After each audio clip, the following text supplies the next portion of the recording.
ملي دفاع وزارت د هوایي ځواک له لوري دوه باله روسي هلیکوپټر ترمیم شوي دي.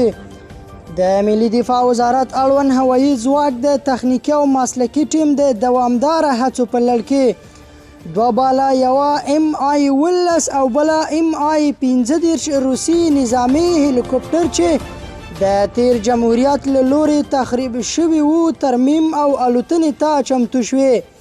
د مسؤلینو په خبره دا الوتکې د افغاني انجینرانو پر مټ بیا ترمیم شوي.